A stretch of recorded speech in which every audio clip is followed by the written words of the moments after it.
দলীয় কৰ্মকৰ্তাসকলৰ মাজত যথেষ্ট উৎসাহ আছে।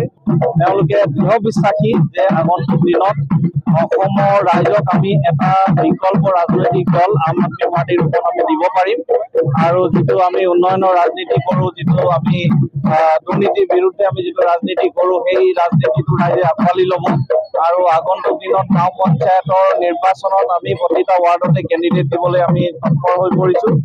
আৰু পঞ্চায়ত নিৰ্বাচনত আমি অংশগ্ৰহণ কৰিম আৰু তাৰ পিছত বিধানসভা 126টা সমষ্টিতে আমি প্ৰস্তুতিৰে আগবাঢ়ি যাম। বিৰোধী ঐক্য মঞ্চ আছে,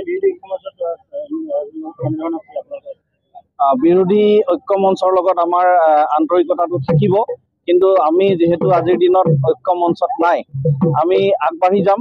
বিধানসভা নিৰ্বাচনৰ আগমুহূৰ্তত যদি বিৰোধী দলসমূহৰ লগত কিবা আলোচনাৰ প্ৰয়োজন আছে বুলি ৰাইজে বিবেচনা কৰে, তেতিয়াহ'লে নিশ্চিতভাৱে আমি আলোচনাত মিলিত হ'ম।